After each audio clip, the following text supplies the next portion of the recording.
What's going on? Oh my gosh, 1,000 things.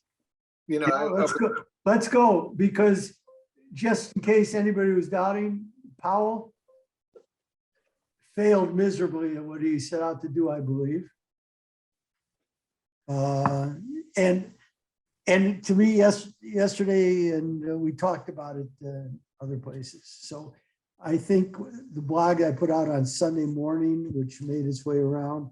God, it was a great blog post. Well, you know what? It gets I don't need the vindication. The actual thing was Powell should have ended QE yesterday. In the markets, we would have seen a totally different market. And I believe that the S&Ps may have gone down a little bit more, but they would have set in there rather than getting, you know, we made all-time highs in the last 12 hours. And that wasn't, you know, yesterday I was on in Judd's room, you know, and I don't know is Robert here? Yeah, Robert should be here, yeah. Where is he? Hello, Ira. I'm here. Hello. All right, so Robert, you were there. We talked quite a bit about it, that there was a very dovish press conference, very dovish. Yes. And you see it in the response of the market, right? Gold rallied $45. Oh, you know, and I'm talking about in the last 24 hours. Silver lifted off quite a bit.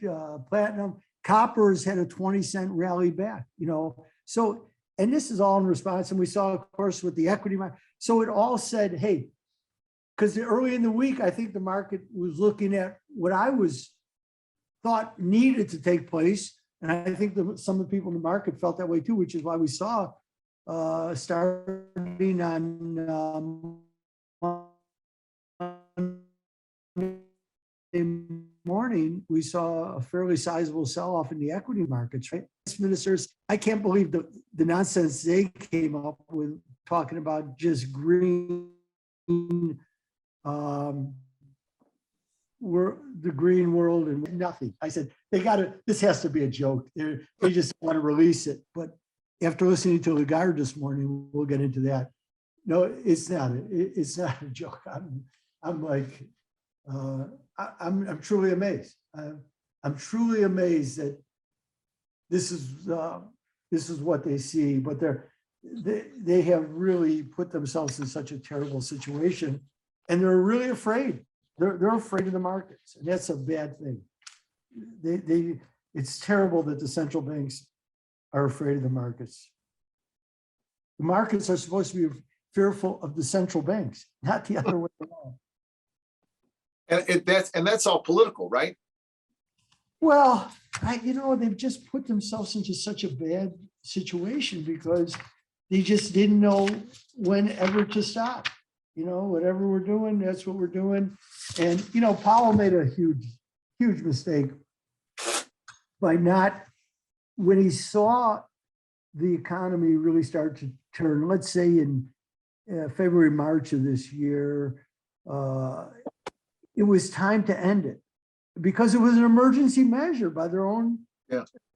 So now they're in a really difficult situation, and they want to, he won't use the word transitory because the White House doesn't want that inflation transitory, but everything that's happened since his press conference, he may have not said the word, but that's what the market perceives, by the way.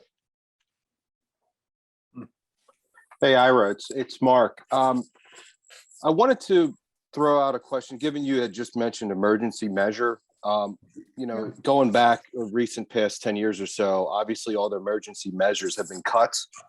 But what, you know, given Powell said he's going to accelerate the taper, what would preclude them from raising rates, say, 50 points, 50 bips instead of 25?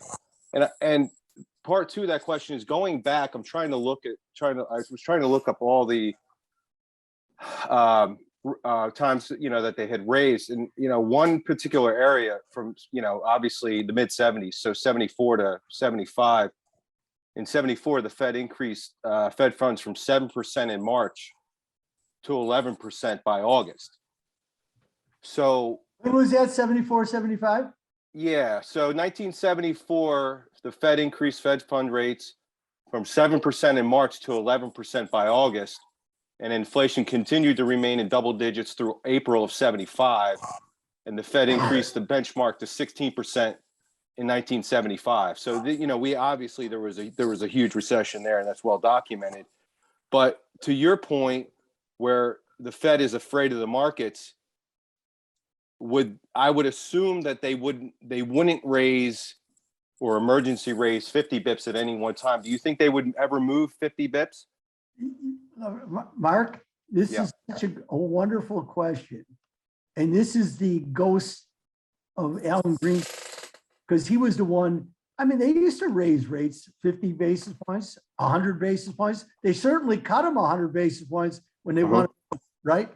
But it was Greenspan beginning in, was it 04? I think it was late 03, 04, when they did 17 meetings in a row where they raised the Fed funds by 25 basis points.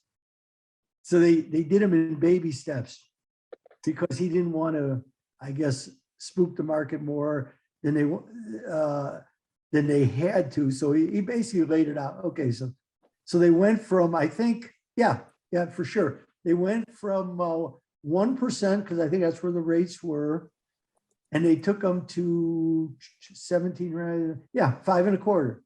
So they went up 17 meetings in a row. And then, of course, we get the great subprime crisis, right? That Bernanke had told us in 2006 was containing the housing issue. We know how that worked. So yeah, you make a great point, and they've started down this thing. Why 25? Like we saw the Bank of England this morning, right?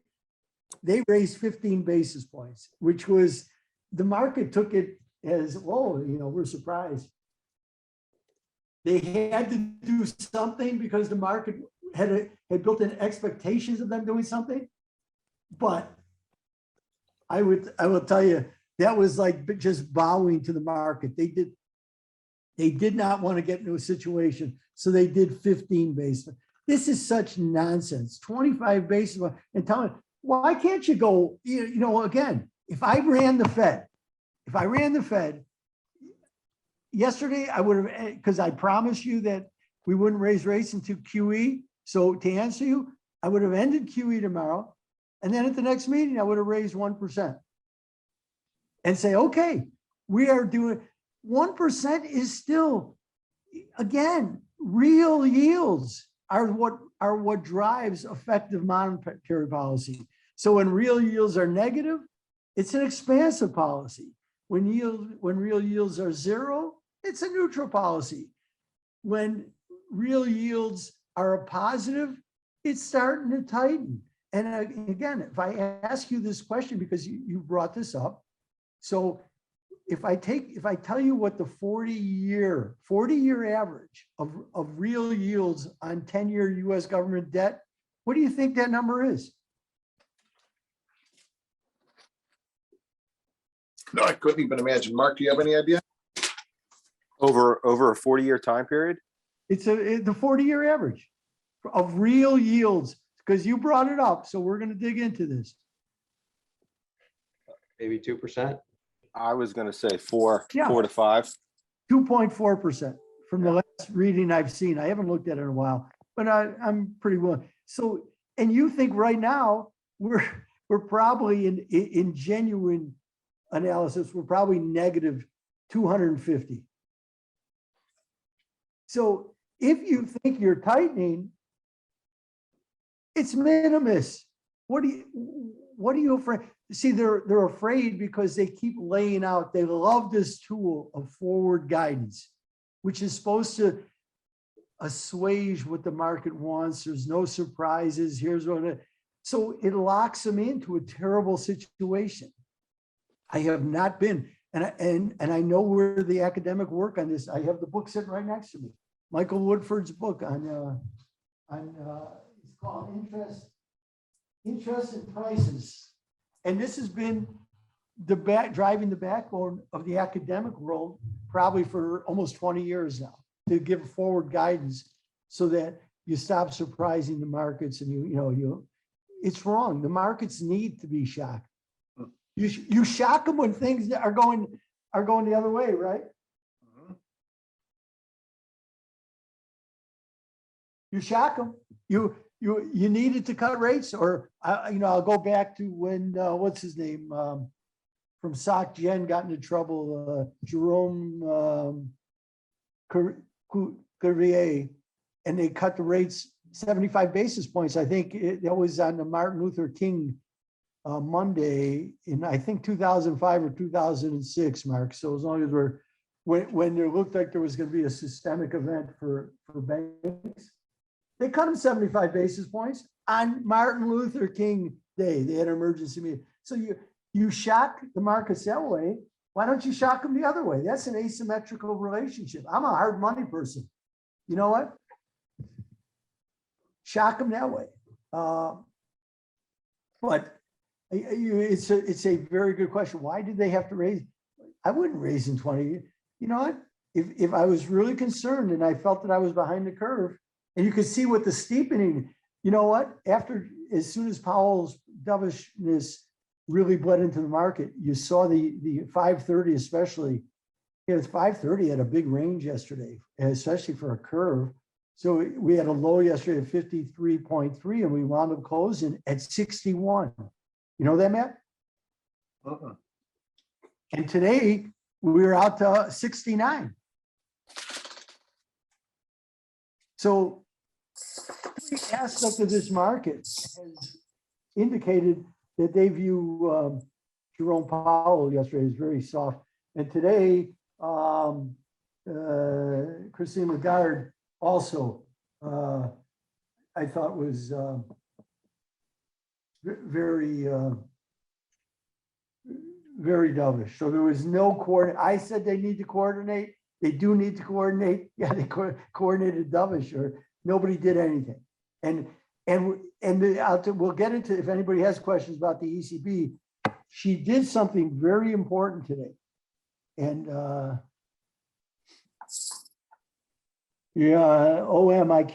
see the question. Nobody can answer that, right?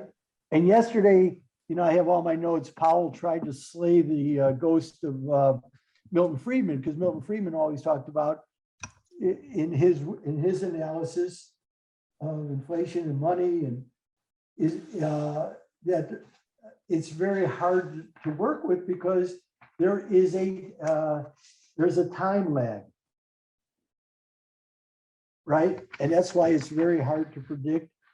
But Powell, in his arrogance yesterday, made a comment that he was trying to slay Milton Friedman, because here I got the notes. It was in response to Steve Leisman's question. Long and variable lags to monetary conditions, and he said because markets react now so swiftly on a global basis, that's basically not that what Milton Friedman had posited doesn't hold true anymore because of the way the markets react. And I go, that's nonsense. But in my own mind, I don't care. I don't care what the markets do. That's not what monetary policy is about. Monetary policy is about the effect upon the economy and the business cycle, not what so whatever you see in the markets driven by algorithms, that's to me, I go, wow, that's quite a statement. I'm looking at, so I don't know, to the ghost of Volcker. We know that Jerome Powell is not Volcker, right? Just in case we had any expectations, he certainly proved it yesterday. Then we said there's an interesting point already. The Fed fears rising inflation, right? Expectations, because that's what that same model about forward guidance deals with, inflation expectations. That's what gives rise to inflation. Well, I'm not sure, and I've read a lot of the literature about that. So I don't know. That's what they want to believe, and that's what they're out there pushing, and the academic world is too. I don't know. And that's all part of what they call the new Keynesian models. They've been dead wrong. I think they will continue to be wrong. But that's what we fight, expectations. What else am I going to get into? Is that the work of Rogoff and Reinhardt? That's part of it, but not, but they don't really set the course for that. They just want to, talk about debt and measures of debt and how it bleeds in. So it's not really, so, and now Penn has something about the Phillips curve. Yes, because I also criticized Powell from yesterday because he talks about, let's see, I have my notes here, so I'm drawing on them.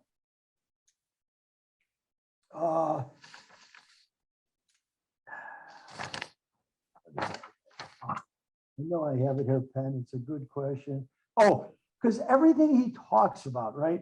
He talks about the things that are driving the labor market, right? And that it's worker shortage of workers, pushing wages higher. This is pushing inflation. Well, see, Powell can't go there because I applauded him because he was right in my mind, because I believed for over 40 years that the Phillips curve was a terrible model to base Fed activity or any central bank activity on, because it was totally domestic based. And I believe that for the last 25 years, there's been China and the fall of the Berlin Wall provided a disinflationary power on global that kept prices under control. And yet they were still talking about output gaps, which related to full employment. But because you had a major shift of capital searching around the globe, basically to arbitrage labor costs, the Phillips curve was dead. And Powell really spoke to this earlier in the year, that he had laid, because the Fed forecast has been so badly mistaken in their views. He basically said the Phillips curve was dead.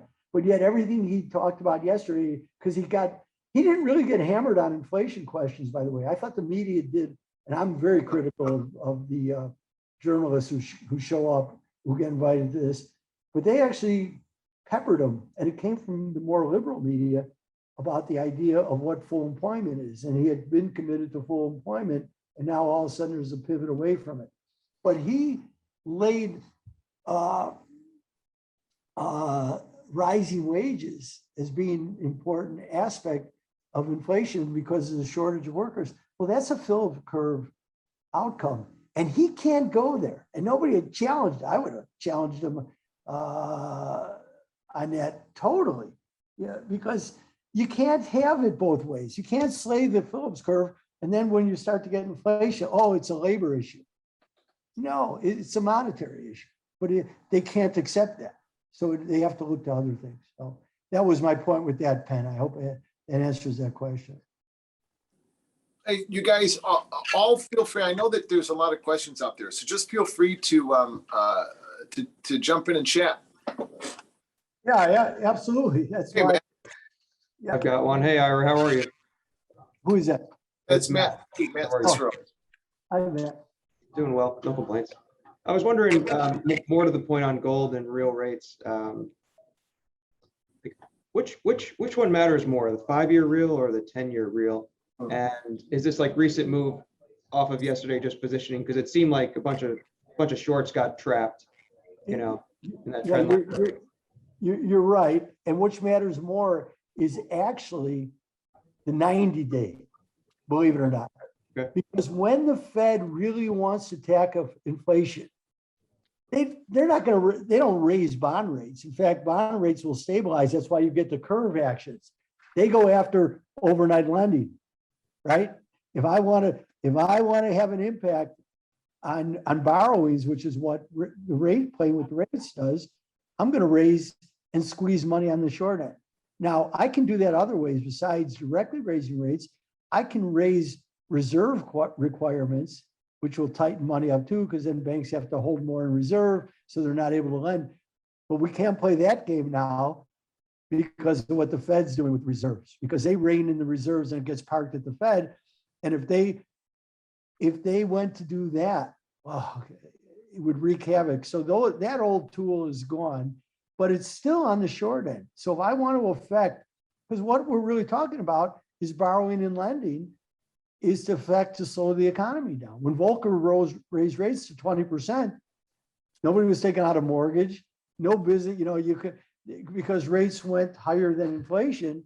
So in order to justify borrowing, you couldn't, because you could no longer justify a return high. You couldn't get a return high enough to justify borrowing money. So borrowing slows down. It stops. It's the famous dictum put forth, and I'm not being I'm not being pedantic. That's not what my intent is. But I like to give people credit where credit is due. And Joseph Schumpeter, the great Austrian economist and a great ass man, by the way. I love an economist who's an ass man. Sorry, it makes him human rather than just anything else. Sorry if I offend anybody, but he was really a man about town, so to speak. And when he was teaching at Harvard, and here's what Schumpeter said. And when people talk about the concept of pushing on a string, what Schumpeter in the 30s talked about, look at, I can get you to stop borrowing by raising rates high enough. This is the whole concept of pushing on a string, that you won't borrow money because you as an entrepreneur, and Schumpeter always spoke to the entrepreneur, the idea of, because those who are the ones who really borrow and build businesses. I can get you to stop borrowing by raising rates high enough where you can't generate enough return to cover the cost of borrowing the money. I cannot get you to start borrowing by taking rates low if the economy will not justify a return on that businesses just will not operate because the economy is so bad. So no matter how low rates go, you're not going to borrow money because you can't. Well, what am I going to borrow money for? Money is 1%, but hell, if I'm going to invest in capital, I'm going to build a factory, I'm going to buy machines, but there's no return because the economy is just so slow. I'm not going to borrow money. So that's that whole concept. And it's an asymmetrical relationship. That's why the Fed over the years after Volcker slayed inflation, they got pretty cocky because they looked at what Volcker did and they said, well, we can always stop inflation. But they looked at Japan and said, whoa, deflation is, and that's what Ben Bernanke, as a graduate student, as his doctoral thesis, he dealt with the idea of deflation setting in like in the 30s, and you can't lift yourself out of it. And that's what's the bad thing. So it's an asymmetric relationship. And that's the principle about gold, because they're too terrified of deflation setting in, especially when you are a debt-oriented economy. The United States economy lives on debt, from credit cards, everybody borrows. We have massive amounts of debt. Deflation is the worst thing that can happen. That will throw you into a depression. And that's what their work says. So they're opposed to ever letting it set in. The onset of deflation would be a disaster. And I'm not going to disagree with that. But because of what Paul Volcker showed us, we know how to defeat inflation. So better to err on the side of rising inflation than to allowing deflation to set in. Absorb that, because it's very important. But unfortunately, we are now at a situation where the politics, because the White House is scared, this is all politics, that they believe that the weak showing of the Democrats all over the country, by the way, not just Virginia, a month and a half ago, was due to the inflation headlines, that people were going to the gas, that this is what hurt them. So that's why I think that they sat down with Powell and said, hey, we got to do something. Inflation is now enemy number one. And I think that's what you're seeing, but Powell didn't go far enough in doing that, and because again, then he got attacked for moving away from whatever full employment was. But that is the critical juncture here, because the political calendar is different than the financial calendar. Because we have elections. The Democrats are scared out of their minds about what November 2022 is going to look like if inflation continues to drive people's voting patterns. And that's right now what their pollsters tell them. He could also have feared the ghost. You of got to get December out in front of 18, this. right? He probably was thinking back to the mistake he Yeah. made in December of 18 and was reluctant to do that. That's it. That's right, man. That's what I think. So maybe next year is when he presses a bit harder. What, wait, so wait, I'm sorry, I missed that. See, I was saying in December of 18, when he fumbled that press conference and caused that quick move into Christmas. He probably had that in the back of his mind this time and kick the can a bit down to next year and see if. well, I think you're being too limiting there, because I will tell you this, and Matt knows this, and I blogged about it, and I was on with Rick Santelli July 7th, I think, or July 9th of 2018. And we were talking about what Powell was doing, raising by, again, quarter of a point Fed funds rate, which actually started with Yellen. Yellen did the first raise off of 0, but then Powell raised them, and we went all the way to 2, as he talked about yesterday at his press conference, we went all the way to 2.5% over that period, while he was what Peter Bookvar rightly called doing, there was no bond buying, they were shrinking the balance sheet. So, and when Santelli and I talked about it, and I blogged about it several times, do one or the other. So if you want to go to Fed funds to 3%, and at that time we discussed, now you'll get a real yield of maybe 50 basis points, whatever they say, but don't do both, because we've never been here before. And then Stan Druckenmiller took them apart earlier in December of 2018, when the markets were, go look at what started October 1st. We had a very big correction in the S&Ps, and the bonds were also getting whacked. And Druckenmiller openly called it the double shotgun approach, and it was a gigantic error. And that scares Powell.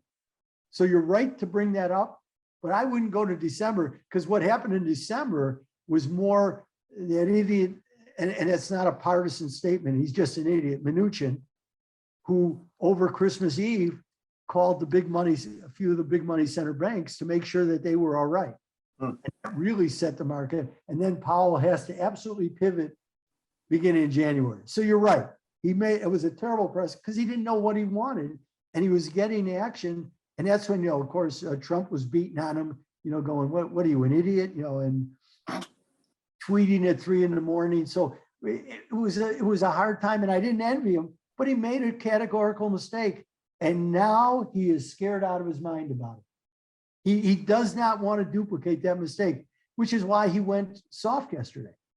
He is so terrified of that. Just like Bernanke, by the way, he backed off the famous taper tantrum of June of 2013, and it caused him to totally reverse. He should have stayed the course. The markets would have been far healthier, and the Fed would have been a healthier and would have gotten out of the corner that they painted themselves in by beginning to withdraw QE back then. But he cowered in the face of market action. The markets will adjust to it. That's what markets do if you let them. But he cowered, and that's the path for everybody after him. And Jerome Powell is very aware of it. It's a very good question, but I would go back earlier. If I could just ask one quick follow-up, just to tie it up, what would your view then be on, nominals in 10 years? He was softer, so in theory, shouldn't that kind of lend them to sell off a bit? I mean, they're at kind of this critical level where they're hanging on to 43, 143, and I have no idea what they're doing in 10 years. Did you hear his response to that, by the way? Yesterday, because they asked him about, well, why are bonds? And he said, he basically felt the fallback position was foreigners were buying it as they were chasing nominal yields around the globe. And then they were able to put on their dollar swaps to hedge themselves. Wow, that's such a shit answer. Because again, that makes you culpable, because you, meaning Powell, because now he's the Fed chair, and Christine Lagarde and Kuroda, although the Japanese are in a different situation. Bailey, well, whoever was, what's the name, who was before Bailey at the Carney? Carney, they're all responsible because they've put themselves into this bind. And they're the ones who put the rates down in their country, especially look at Europe, where you force global investors to go search for nominal yields. It's your fault. Don't blame it on the people who search.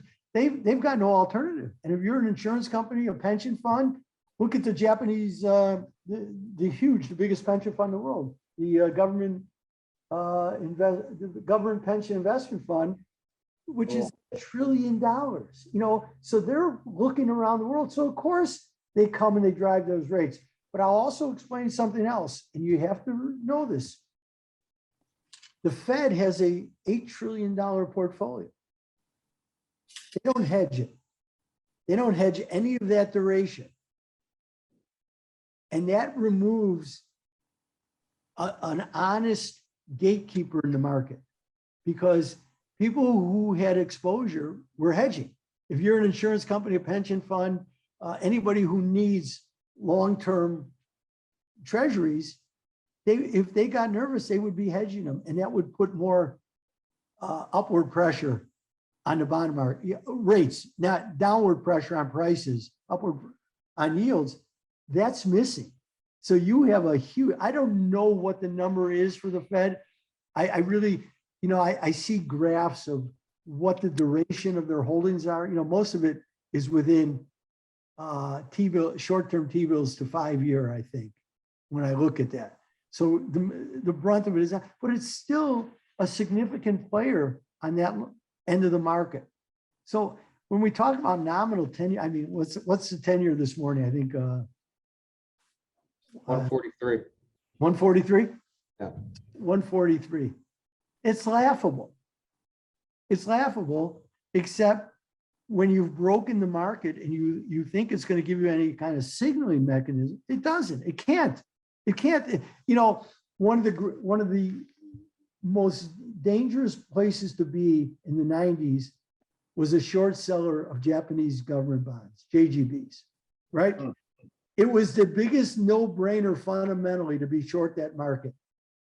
And yet that bond became known as the widowmaker. It killed everybody. Myself included, because I thought, well, this is fundamental. They're doing all this fiscal stimulus, they got ready to just sell these bonds. No, didn't work. And the Japanese bank wasn't even buying it. That was just Japanese, because there was real deflation in Japan. 97% of the Japanese bond market in the 90s was owned by domestic investors. Well, if you have deflation, going back to this original part of this discussion, if you have deflation and prices are actually going down in Japan 1%, 1.5%, 2%, and even though interest rates, which I'm looking at as an outside investor, are 50 basis points, and all this fiscal stimulus is taking place, well, this has got to be a no-brainer. But for Japanese investors who owned 97% of that market, that was a real yield of 2%, better than anywhere else. So that's why everybody got killed. And now, what is it? The Japanese are the second biggest government bond market, where and there's days that the market doesn't even trade. Think about that. The world's second biggest debt market, and there's days it doesn't trade. As they say, you have to call and make an appointment. You know, you may as well go to what's the name of that reservation when you want to make reservations on online for a restaurant? Open table. Oh, I mean, Matt, those are great questions, but the history doesn't bear out what present day central bank actions are. And I think that's what we have to be attentive to, and why. And I think the trade action from the Powell press conference on is very indicative of what I'm talking about. And the market, I think the market was really hoping for what I had laid out on Sunday morning, which was NQE now. I think we would have gotten a much more honest response. And even if equity markets the equity market had already broke. So some people were really anticipating it. And the yield curve, of course, broke. You know, the 530 was down to 51 basis points earlier this month, in anticipation that the Fed was even going to be more. Now it's backed up. Where we at now? 68, I think. Anybody got it up on their screen?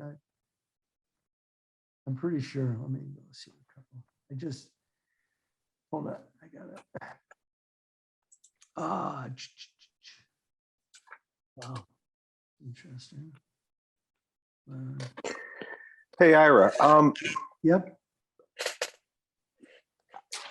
Powell doesn't seem to get any questions on infrastructure spending, and with the bill potentially hanging out there, I think they wanted to get that bill passed and through the Senate or House. I forget where it is right now by Christmas, but it looks like they're not going to get that through.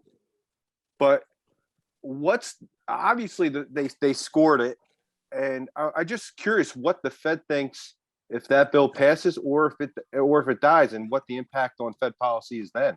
Okay. Because the view is that in the near term, it's definitely has upward inflationary pressures in the near term. It's a great question, and here's why I think it's a great question. Because is that what it begs to then answer to go look at why is the White House become so concerned about inflation? Okay, because this is a Democratic white, and they're not typically. They're much more worried by their own. If you listen to the congressional people during testimonies of what we used to call Humphrey Hawkins' testimony, the Democrats were much more worried about jobs than they were inflation. So that's why I wrote that piece and why it catches my eye. But I think that, and you can see this, that they needed to placate Manchin in order to get this passed. And Manchin has been an anti-inflationist and anti-Fed, by the way, as the way that they've handled this. And he wanted an end to QE. You know, it was one of the things he was demanding. And I think that's why the White House stepped up their game. So you're not getting that. And Powell's not going to speak to it. You know, the media finally stopped asking him questions after he had to tell them, you know, because it's a joke that the fact that they don't get this. You're not going to get him to comment on fiscal policy. I think he made some comments, and they alluded to it. They didn't allude to it. They actually talked about it yesterday, back in March, when the first stimulus package passed. And the Fed basically felt that that was a good thing. Thank you, Matt, 68.5. So they alluded to that, right, as being, the Fed said it's a good thing because and for their perspective it was because they felt, going back to Chuck Schumer's famous comment of 2012 to Bernanke, going, keep doing what you're doing, you're the only game in town, because of course, out of that Republican-led Tea Party Congress, there was there was only fiscal austerity, not stimulus. And they couldn't get that passed. So he told them, you're the only game in town, which has come back to bite the Fed ever since. It was terrible because Bernanke took him to heart. So we've had that, and Powell is no dummy. He's very smart, and he sees that, and he will not touch that. Rightfully so. But he did make the mistake, I think, in March, because he was happy to see it finally that they were, and that should have, again, Reese asked such a great question, because he should have pulled back then or started tapering then. Okay, you don't want to pull back?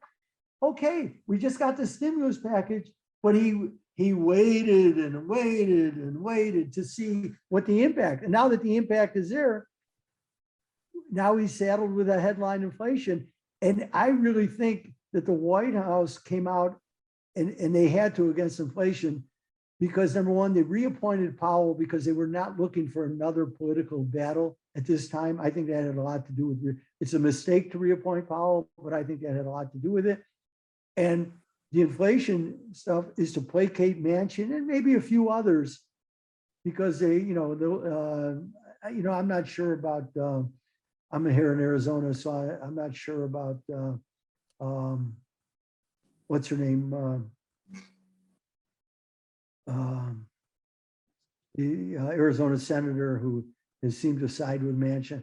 I'm not sure about her inflation views, but this is definitely to move Manchin. And I'll tell you what, if I'm Senator Manchin, and the action that I just saw and what Powell put forward yesterday, I don't think you'll see this stimulus bill come forward, which really, I think also in the bond market felt that, which was partly one of the reasons why we saw that dramatic flattening ever since the November elections, because you can look at that curve flattening. It was pretty dramatic from that time on. So cinema, thank you. I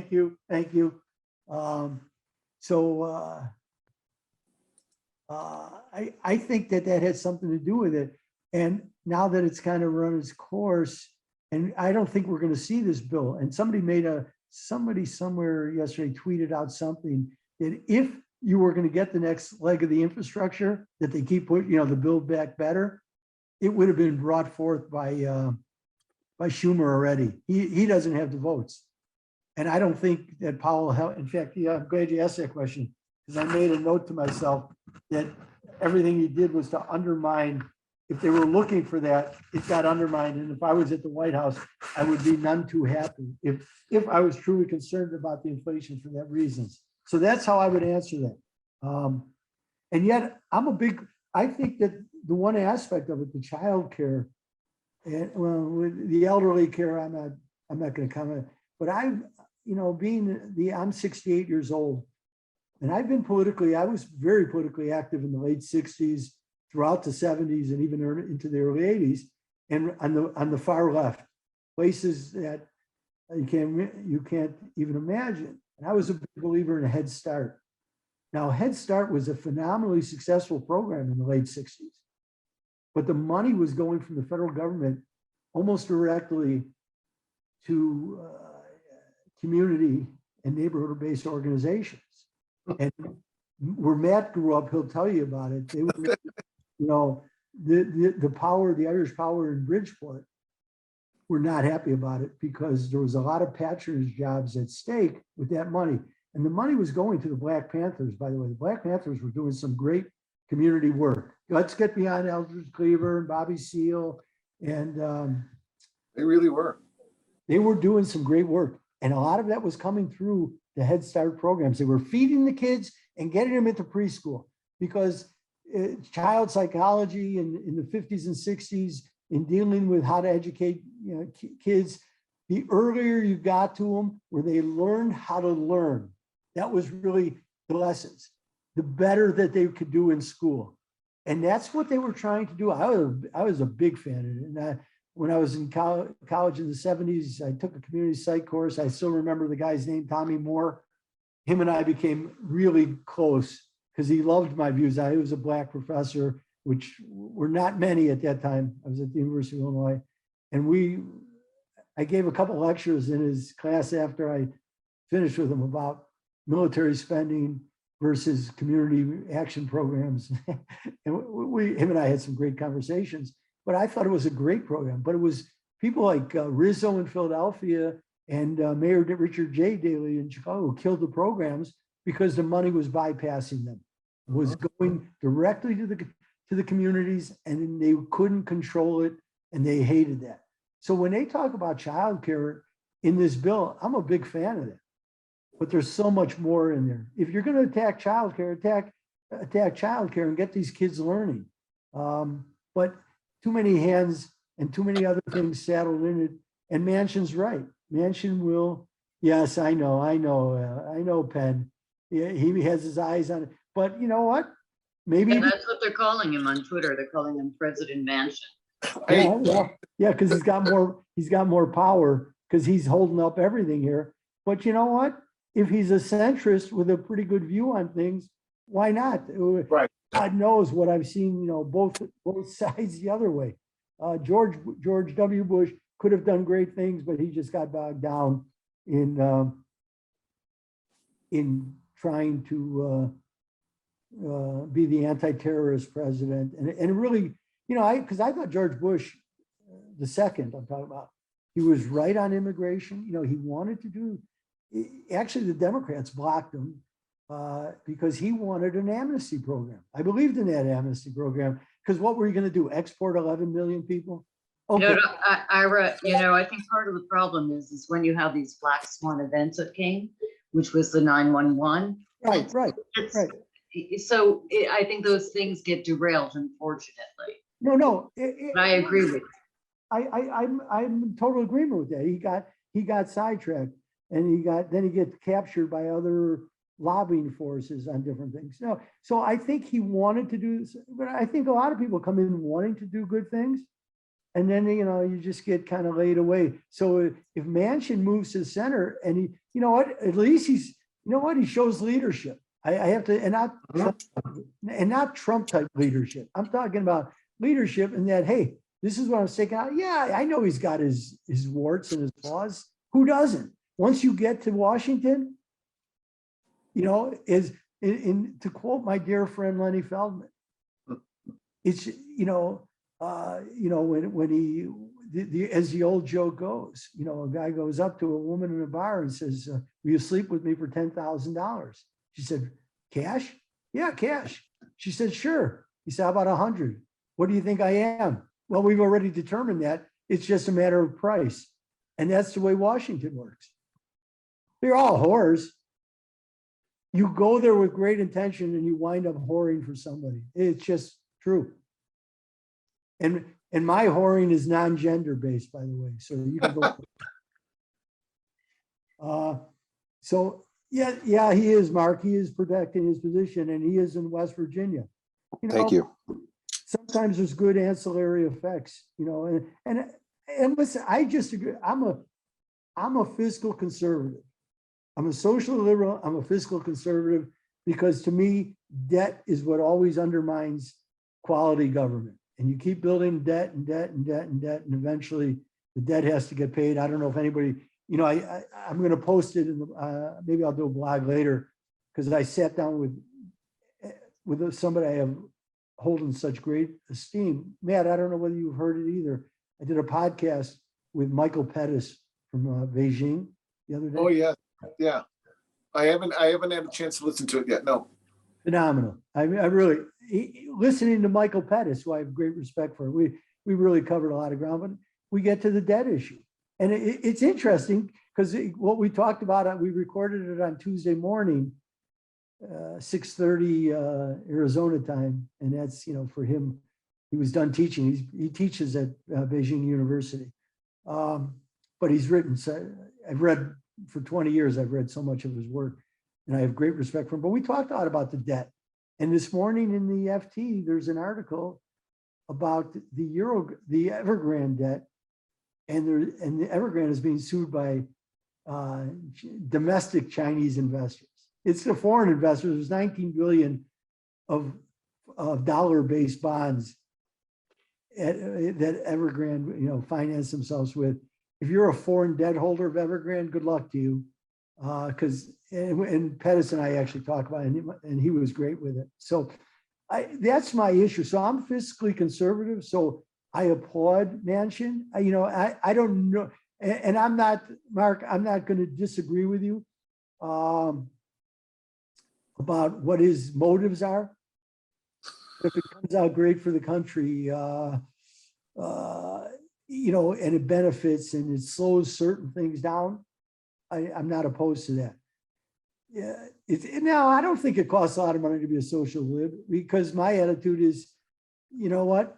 I'm a big believer in charity, and it's incumbent upon me to do a lot of things, and I believe in that. And I also believe that the government, that there should be a social safety net.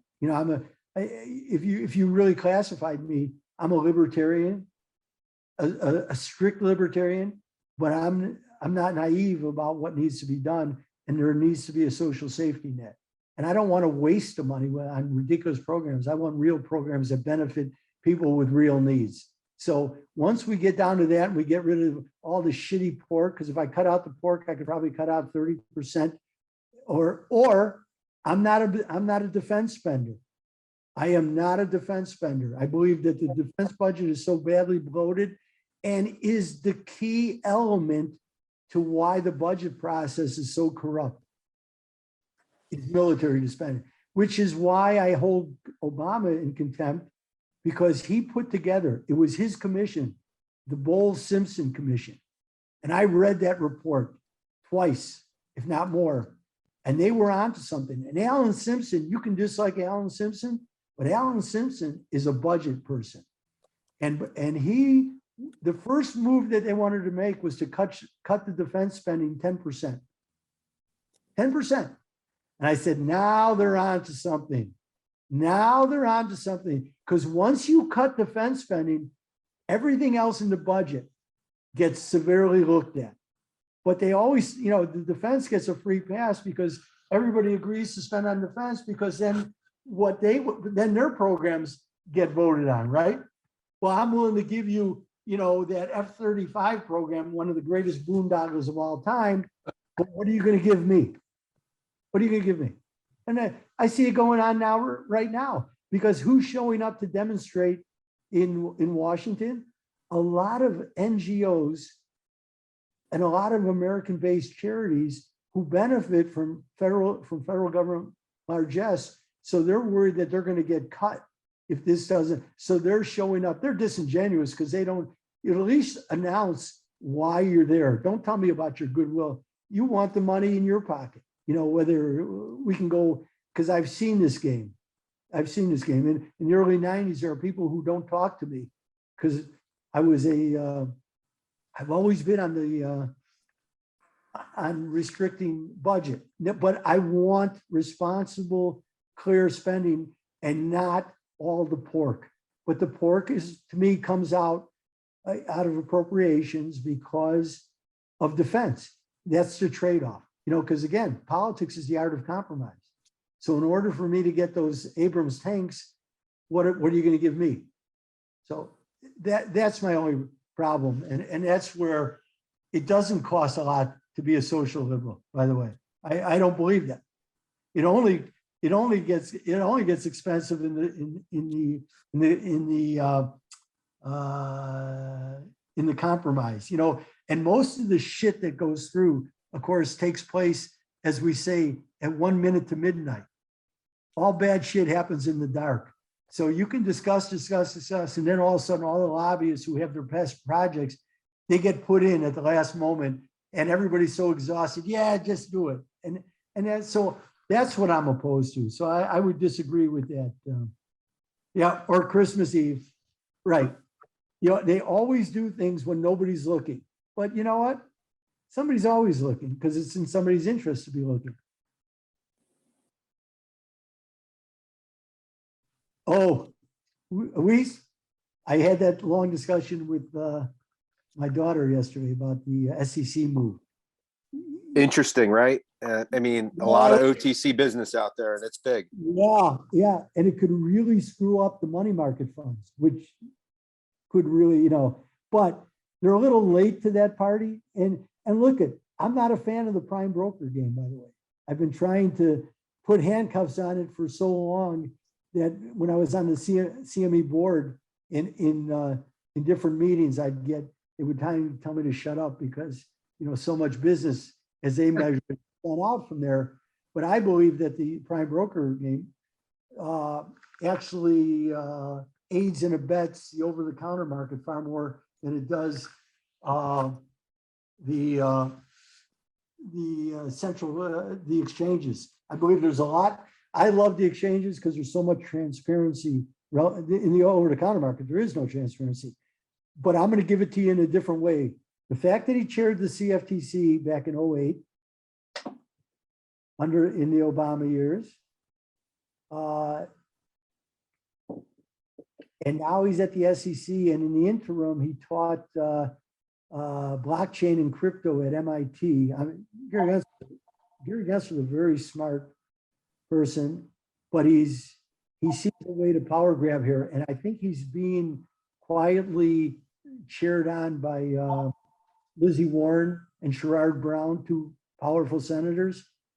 So and I believe he's going to consolidate the CFTC and the SEC, by the way. That'll be the tell. But that's what's going on. It's a very good question, but it is a power grab. And he was late. He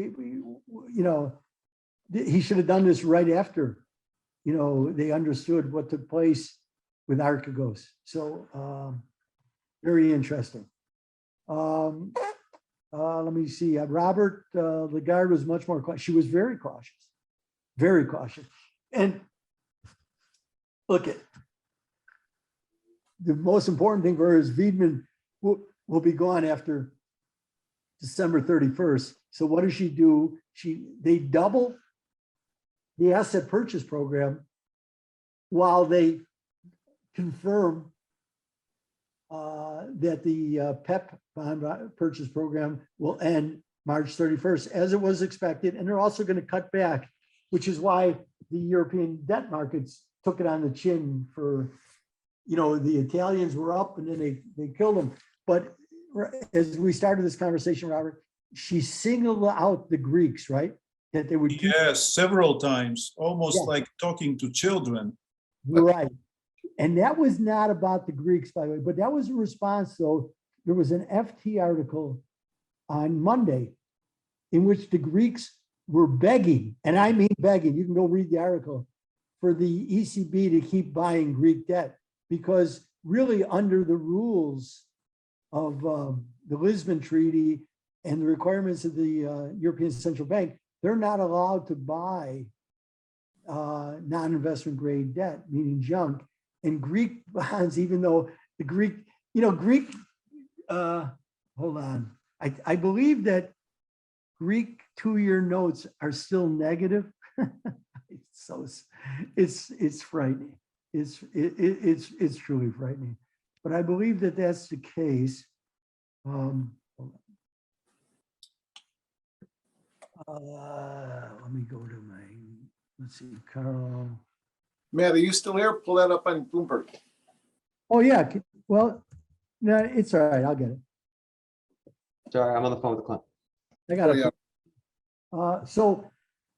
So they were begging the ECB to keep buying. So that's what she was speaking to.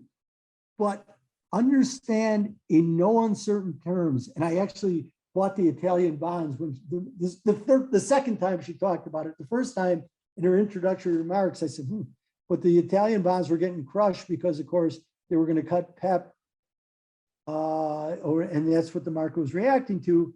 But when she signaled out the Greeks, I said, well, this isn't directed at the Greeks. This is to let everybody know, because if I'm buying the shit Greek stuff, I'm certainly going to be buying more Italian and Spanish than I have to. And she's basically suspending the rules. And she said that, Robert, over and over.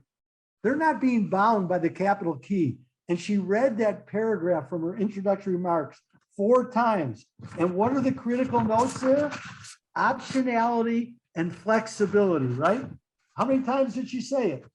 3 times, maybe more. Yeah, maybe more. So that means the capital key no longer applies. Now, she can get away with this in the short term until the German High Court takes a look at this case, because she's violating the entire treaty of the Lisbon Treaty and what the European Central Bank is about. She's violating it, because it was always that if they were going to buy these bonds, they had to buy them, of course, based on your GDP percentage, because that was the capital you contributed to finance the ECB. Well, she's saying, no, we're not going to be held to that. I guess you want it to be crystal clear, as we say in the United States. Crystal clear. Crystal clear. These were Louis the 13th goblets, right? Crystal clear. Do not mistake this. And she made sure the press because that's who she was speaking to, because they, just in case. So Robert, absolutely right. I have it in my notes. It's absolutely going to be a full blog, because, I talked about her and what she had to do the other day in the blog. I ended with it, and she's going to really put herself in a very terrible situation. So Ira, does that imply that there is some kind of a coordination between US Yes, and you're right. ECB this time? Yes, you're right. That is true. You're right. You're 100% right. Well, they've coordinated their words for sure, right? She uses the same language. I made a note of that. She came up with one of Powell's favorite phrases. She actually used it. Let me see if I can find it. And her bullshit on inflation is, it was really a great a great performance. Great performance. If they would have turned the sound off, I would have thought she was Marceau. But, let's see. I got all my notes here, so I have to. Let's see. She did use, and I love when she uses Powell's. Oh yeah, I made a comment because she said we're driven by the data. I wrote, yeah. I started laughing so hard I nearly wet myself. We're driven by the data, but the data, of course, inflation is only up. You know what she said at the end. Inflation is up, and that's why we're not changing our projection, because 2/3 of the increase in inflation is energy prices, which nobody can do anything about because there's so much geopolitical, and the other third increase was because of supply bottlenecks, which we can deal with. So, but she did. Where did I write that? She used a Powell phrase. So yeah, they coordinate. They coordinate when it fits. When it fits them, and they don't want to stand out there alone. Okay, I got it. I understand. We're covering a lot of good ground here. Does that add? Yes, but she was really soft, and she could go that route, and she doubled, as they end the asset purchase, as they end PEP, the emergency program, which she was, at least she was honest enough to call it the emergency program. It's done, but they're not going to be winding it down, by the way. They'll just be reinvesting it. She made that crystal clear too, I think until 2024, but they are doubling the regular, the regular QE from 20 billion, which it was on automatic until the PEP, to 40 billion for the first two quarters of the year, and then to 30 billion in the third quarter. But that's subject to flexibility, right? That's another part of the flexibility. So, I mean, we are going to have one hell of a volatile year. Mm-hmm. I'm looking forward to it. It's been a great fourth quarter for us, trade wise. And look at the curve keeps steepening, by the way. Uh-huh. Do you have steepeners on? Are you keeping them? No, I don't have them on. I looked at them and I used it. Had I really made the right trade yesterday, would have been to buy the S&Ps when they were about, when Powell spoke, they were still, even after the Fed statement, the S&Ps broke, gold broke, the metals broke on the statement, because I don't know why they thought it would. I couldn't see anything hawkish in there. So once they started to establish themselves, that gave me so I actually started buying the metals. I stayed away from the stocks because I've been, bearish in a mindset. So it was hard, but I could see. Had I been short, I would have covered everything in the equity world. No, it was a great long. Right, Stop. Robert? We talked about how dovish that was yesterday afternoon. Yes. So, anybody else have any questions? Because otherwise, Feel free to jump in, anybody. Otherwise, we'll unwind and get ready for another conversation next week. When's the G7? When are the G7 ministers meeting? Monday? no, they met last Monday. Oh, last Monday. All right. They met Monday this week, and they said friggin' nothing. Nothing. I couldn't That's believe it. That was next. I said, this has to be a ruse. This has to be a ruse, but there gives us a lot of what's working. So now, I will have some of the best plays I made this morning when I was listening. So I was able to put on the gold euro at a very nice level. I was so prepared for all the levels. And as I said, I was in Judd's room this morning for about 20 minutes after Lagarde, because I owed a return visit there after everything we laid out yesterday afternoon. But, I said I might be done blogging. I'm not sure. I don't know whether you read that blog. I did. Oh, are you done? I said, I've been doing this 12 years and I enjoy it. But if I may change, Penn and I have had some interesting discussion. She's one of my greatest fans. Although, Penn, I watched another Cary Grant movie last night with All I could think is what you told me. And Oh, I look, used to think he was so handsome. Now I'm not so sure. you know what? He Ingrid Bergman, he had made a movie with Ingrid Bergman. It That was was the worst movie, Indiscreet. indiscreet. You don't like it. You don't like it, right? You know, first of all, she's too big for him. She's You a big what? girl. You what? She's a big girl. She was too big for him. You know what? I said that to my wife. They have her in low shoes, and he's not short. So, but they had her in low shoes. But it starts out with him. Where's he going? He's going to speak at a NATO conference on foreign currency in the 1950s. So I said, great. I looked at my wife. I said, "Hey, I speak on foreign currencies, but I've never gotten Ingrid Bergman." She said, "I think that's a slap at me." I said, "No." I said, "You who told me about Cary Grant the other." I said, "So we're just," but he dresses so great. I mean, you look at the period pictures, it's phenomenal. Yeah, it's not that good a movie, but he does. A horrible movie. He's an expert on foreign currency at the time. So Ingrid Bergman makes a great nun. hey, you know what? You went to Catholic school. You could speak to that. Me, I'm, I can't speak to that. How they like her in Casablanca. Oh, great movie. The best. Well, that's as good as it gets. Yeah, it is as good as it gets. It's just watching. Although Bogart with Katharine Hepburn, an African Queen. Yeah. One of my favorites. I can watch that movie over and over and over again. One of my favorite Christmas movies is Bells of St. Mary's. I've got that.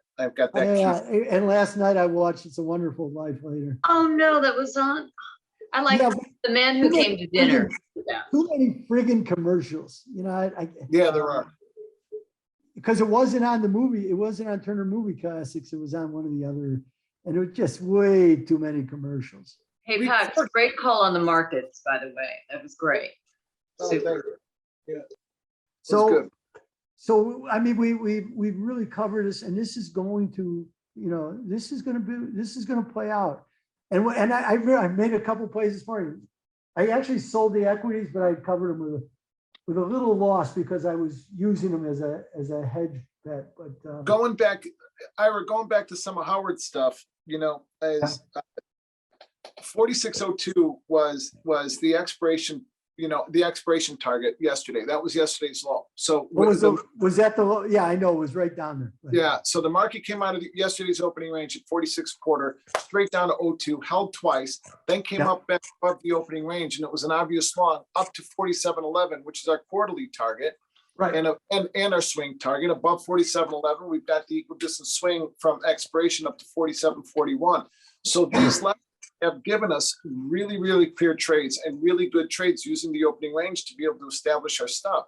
So now today, up to 47.41 again in the March, back down through the opening range in the mid 20s, 47.20, back down to 47.11.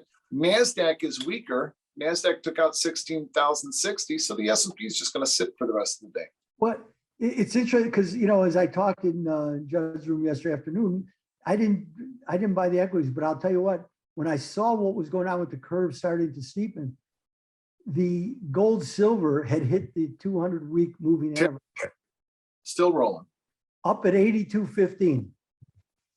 I said, okay, the stocks are holding, the curve. I said, silver has been heavily oversold in anticipation that we were going to get a little more hawkishness. So that was the best play I've made in weeks and weeks and weeks and weeks because now I said, now I can define it.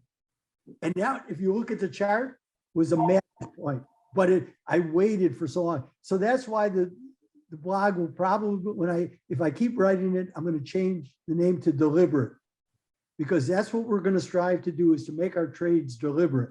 Just like sitting in this room, this is all about deliberation. We're hammering against each other to try to ferret out the best way. We want to be deliberate. How we execute it should also be deliberate. But our thought process and how to do the trades needs to be deliberate. I'm too rash. I still am too rash. As much as I counsel about patience, I do stupid trades, and it takes me off my focus. I mean, the fact that I sold S&P Sunday night based on my blog, and I had a miserable day relative, you know, and I was miserable about it because when I woke up in the morning, they were still higher. I covered them for a small loss from where I had sold them, and I waited to sell them. I went to get a cup of coffee. They were 35 handles higher. I mean, lower by the time I came back, literally getting a cup of coffee as the 8:30 time set in. So I was, and my wife says, John, you're awfully, I said, yeah, because I do the work and the analysis is really good. I'm not, my execution was miserable. That's where I live. Huh? That's where I live, is my execution. Yeah. And you know what? When I'm in sync and I'm doing it, then because the analysis, the work to me bears itself out over and over and over again.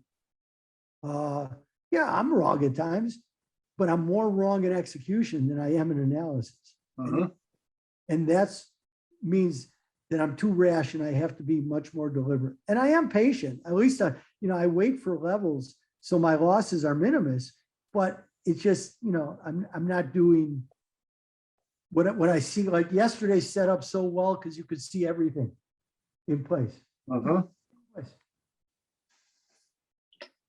Yeah, you're right. No, it was a perfect setup. Where did you sell? Where did you sell the S? No, but not where did you sell them? But how big of a loss did you take on the S&P? Just a few points. Yeah, and I had my biggest short in a long time. I waited till they rallied, so I sold them between I can tell you 47.08 all the way up to 47.21. The high was 23.25. Oh. And when I woke up, my average was, and they were trading at 47.12, 47.13. I go, I must be fucking stupid because I can't believe these are still higher.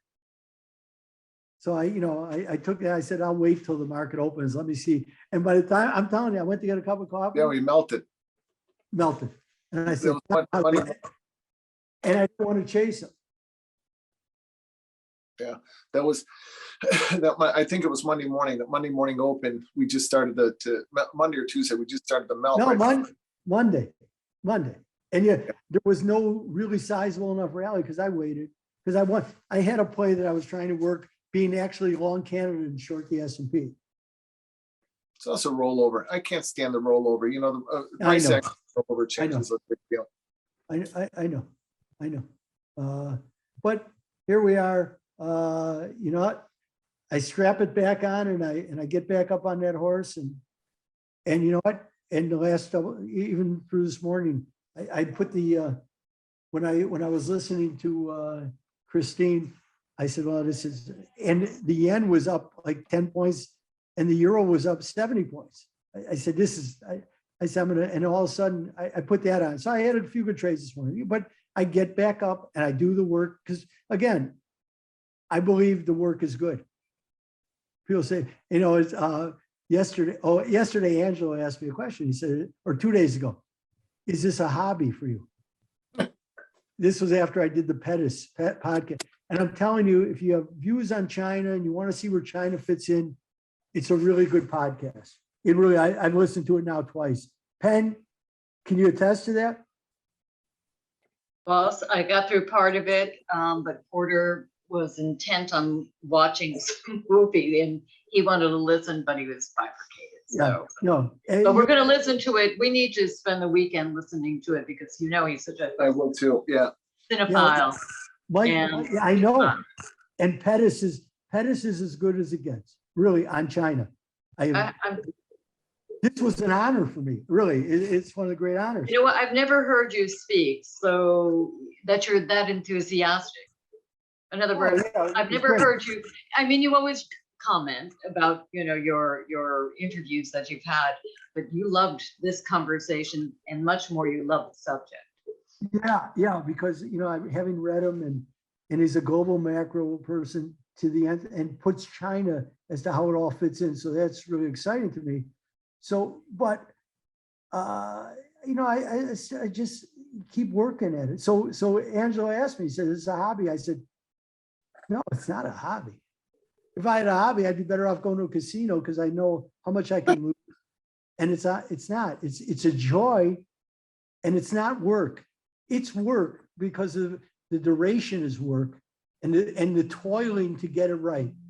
Toiling with it, because to do the amount of reading and analysis I do, I toil, but it's not a hobby. It's like, again, if I can emulate Seth Glickenhaus or Roy Newberger and be at my desk when I'm 100 and die at my desk, in this chat room, I'd be the happiest.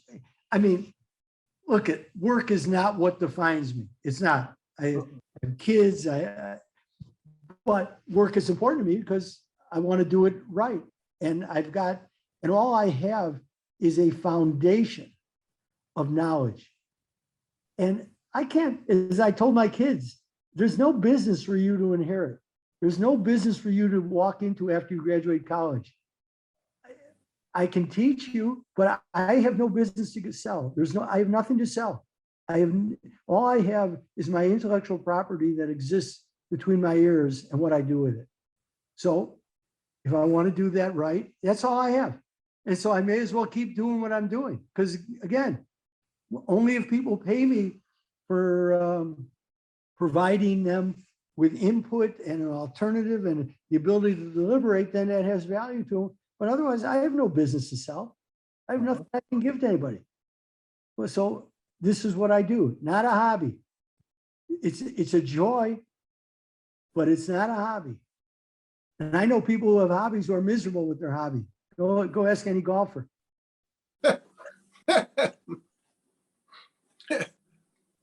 And golf is, to me, just a distraction. It's the same running has always been for me. It allows me, but that builds endorphins and gets me to a different mindset. But it's a distraction. It's a distraction. But it's not. This is this is a joy, and I hope and that's what you hear, Penn, because the ability for me, and that's what Richard Benugli from Financial Repression Authority, who has been, by him making his platform available, and he gets value out of me, so it's not that it's for free, but I've certainly had the great ability to talk to people I could never have gotten to talk to. But once I could talk to them, I build relationships, and I have, from Mark Faber to Felix Zuloff to Rosenberg and even Lacey Hunt, and now Michael Pettis. He invited me to Beijing to lecture because he's teaching at Beijing University. He says, I'd love for you to come, because he didn't know me. So we had that has great value to me. That's a joy to me. It's a joy. I'm sorry, that's Richard Benugli is Financial Repression Authority is the right. He's the one who makes those available. Oh yeah, that is his podcast, his YouTube videos. He's the most underrated. Underrated. It's unbelievable. I mean, you and Faber, you and Rosenberg, you and, well, I haven't listened to Pettis, but you and Bianco, you and my guy, Bookvar. How in the hell do people? I mean, they don't have thousands, and I retweet it all the time. And yeah, it doesn't matter. Time, Doesn't yeah, matter. big time. Doesn't matter. And you know what? And a lot of it is because I go back and forth with John Allers about because he reads my blog, and you know what? Because we're not, you look to see who gets picked up. It's somebody who works at Bank of America. It's somebody, because it's like CNBC, they invite them on because there's potential advertising there. I'm never going to take out an ad on CNBC, right? No, and you're also going to tell the truth, which they don't. At least I'll speak factually. I've got nothing to sell, except again what resides between my ears. And if I have to look at another Mike Lindell commercial, I might as well shoot myself. You know what? You may as well put a pillow over my friggin' head. He's all over the place. You're right. Oh my God. So my wife said to me, she says, well, you know what? These commercials must be so cheap, or he's got so oodles of money, but all these commercials, she says, you may as well look into taking out some commercials. I said, I'm thinking the same thing. I mean, he tried, please stop it. Please stop it. You know, I'm going to order a pillow just to put it over his head or my head, so I don't have to hear him. It's like the Empire State guy, 588, 2300. Yeah. See now, and yet the guy from Bolingbrook, WeatherTech, see, his commercials don't bother me because he tells me what his product is, what he has, and you know. WeatherTech is one of the greatest. I've got them in all of our cards. I love those things. You know what? Now that's an American entrepreneur. I agree.